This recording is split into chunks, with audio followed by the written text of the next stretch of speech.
ईश्वर से प्रार्थना करते हैं। ये रीति रिवाज, ये परंपराएं हमें और आगे ले जाएंगी। इसी कामना के साथ दीप प्रज्वलन कार्यक्रम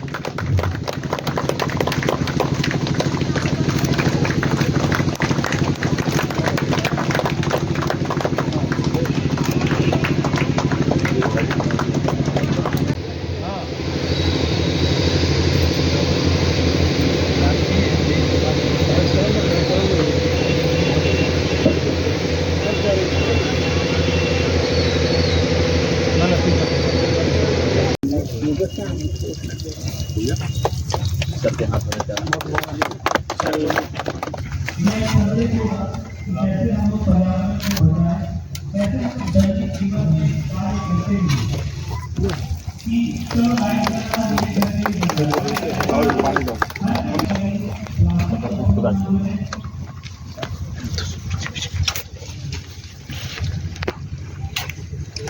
बस हो गया दो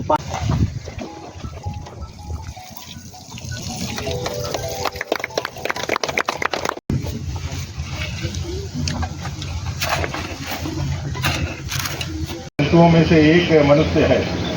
ये मनुष्य भी एक प्रजाति है, लेकिन यह मनुष्य जो प्रजाति है इस जलवायु में, इस पर्यावरण में, वो सबसे स्वार्थी है।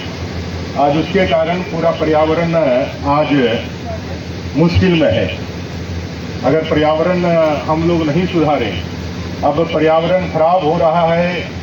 ईश्वर ने इतना सुंदर धरा वसुंधरा हमको दिया है, हमको रहने के लिए दिया था, हमें अपने जीवन का उपभोग करने के लिए दिया था, और यह निरंतर चलने वाली एक सतत प्रक्रिया थी। लाखों जीव जंतुओं के साथ, पेड़ पौधों के साथ, सजीव जीवों के साथ, नाले, झील, झरने सभी हमको दिए। जल, जंगल, जमीन से बना हुआ है यह हमारा पर्यावरण आज मानवीय भूलों के कारण अपने अस्तित्व के लिए संघर्ष कर रहा है। तो यहाँ ना बाघों को इसको ठीक करना है, ना चीतों को ठीक करना है, ना जीव जंतुओं को ठीक करना है। खराब मनुष्य ने किया है तो मनुष्य को ही इसे ठीक करना है, हमको और आपको ही ठीक करना है।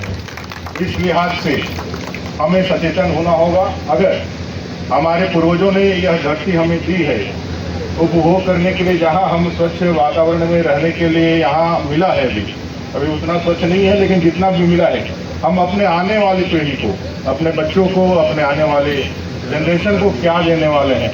हमारे बाप दादाओं ने बरगद के पेड़ दिए थे, पीपल के पेड़ दिए थे, बड़े बड़े पेड़, मेड़ ये सब दिए थे, जंगल दिए थे। आज हम लोगों ने उसको काट करके वहाँ पे कंक्रीट बिछा दिया। आज चंदन क्यारी जो एक हरा भरा क्षेत्र हुआ करता था, यहाँ भी लगातार कंक्रीट बिछते चले जा रही है। भूमि का जलस्तर इतना नीचे चला गया है कि 700-800 फीटों में पानी नहीं मिल रहा है। हम लोग गवाई नदी को देखते थे, जिंदा था। आज से 5 साल 8 साल पहले तो हम लोग अपना जीवन में जो छोटी छोटी बातें हैं उसको जो बार बार लोग याद दिलाते हैं, आपके बच्चों को बताया जाता है स्कूल में। पर्यावरण है तभी हम और आप हैं, और इसका अच्छा सा अनुभव हम लोगों ने 2 साल पहले कोरोना का संकट काल में देखा था। जब कोरोना का संकट काल आया था तो इस पर्यावरण की महत्ता को हम लोगों ने अच्छे से देखा था। तब लगता था कि किसी तरह जीवन में बच जाए, रहने के लिए एक छोटा सा घर रहना चाहिए, खाने के लिए अन्न रहना चाहिए और पहनने के लिए कपड़ा रहना चाहिए। इससे ज़्यादा कोई और मांग नहीं कर रहा था। कोई नहीं मांग कर रहा था कि मेरा बड़ा बिल्डिंग हो जाए, गाड़ी हो जाए। सब भगवान से ही प्रार्थना कर रहे थे कि नहीं? लेकिन उन्होंने तो जीवन का बाँचे जाए, भगवान समर्थन। तो हम अपने लाइफ स्टाइल से अगर प्लास्टिक को हटा दें, अराउंड 30% तक पॉल्यूशन अपने आप कम हो जाएगा।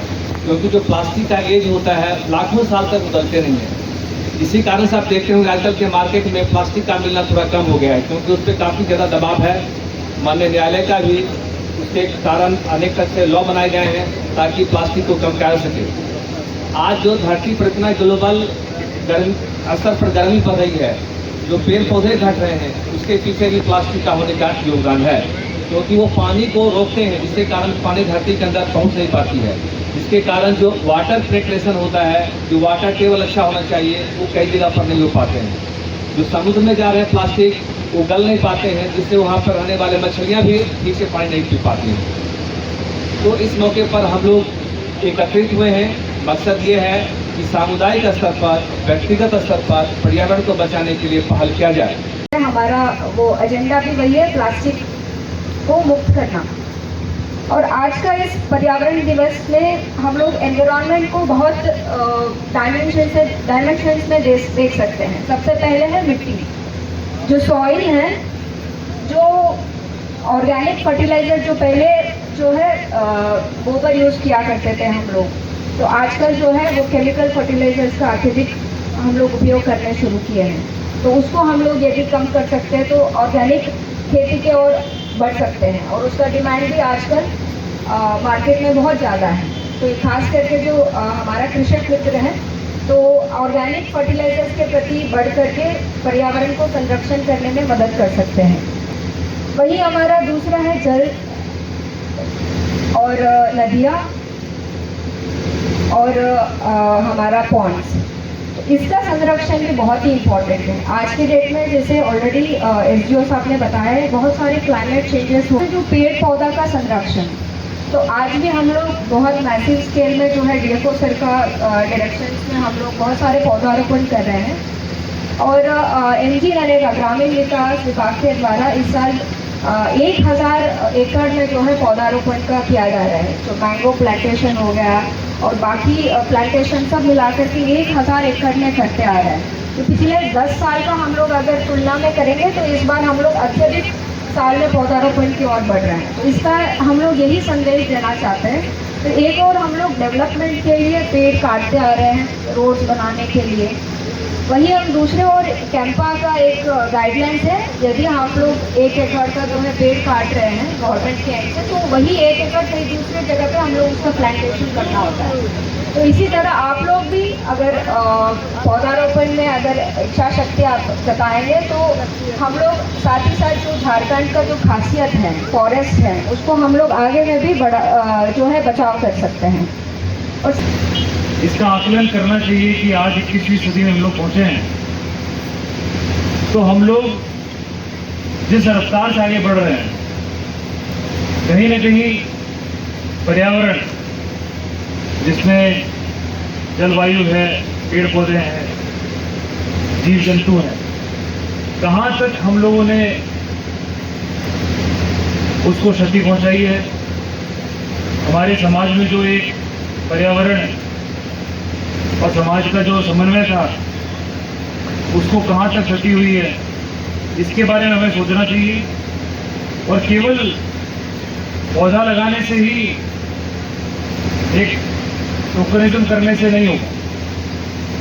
ये जरूरी है कि हर एक व्यक्ति अपने परिवार में इस विषय को समझे। ये बहुत जरूरी है कि जो नेचर है उसको बैलेंस करके ही हम लोग आगे बढ़ सकते हैं। बहुत ही अच्छी बारिश होती थी, वहाँ पे सूखा पड़ रहा है, तो ये सारे परिणाम हैं। जो रैपिड इंडस्ट्रियलाइजेशन हुआ है, जो तेजी से आधुनिकीकरण हुआ है, हर जगह गाड़ियाँ, मोटरसाइकिल, जो आबादी बढ़ी है, हम लोगों ने जंगलों को काटा गया है, वहाँ पे लोग रहने लगे हैं। तो हम लोग को ये नहीं भूलना चाहिए कि ये जो क्षति हम पहुंचा रहे हैं, ये क्षति दोबारा आके हम ही को लगेगी। इसलिए ये सोचना बहुत ज़रूरी है कि हम लोग अपने गांव को, अपने आसपास के क्षेत्र को ना केवल स्वच्छ रखें, ये भी कोशिश करें कि आसपास जो नदी नाले हैं, जो पेड़ हैं, हमें वो उसे ठेस नहीं पहुंचाना है। और ये समझना है कि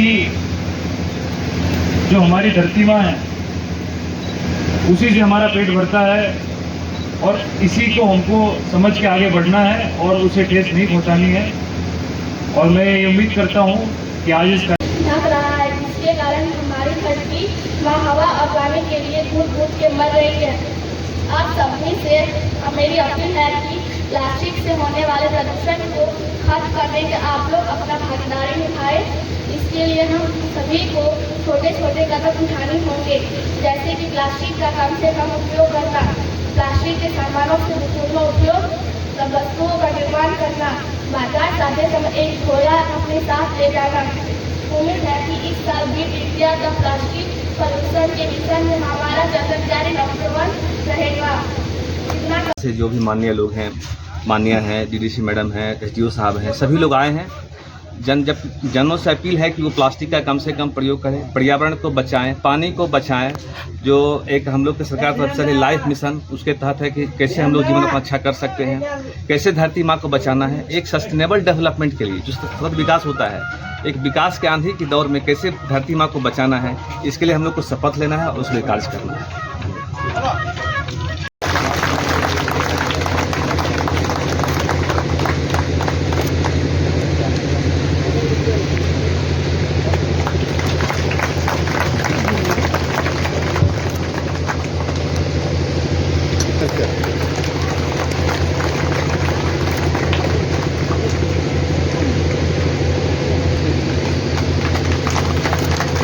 पर्यावरण दिवस के मौके पर कुछ कहना चाहता हूँ।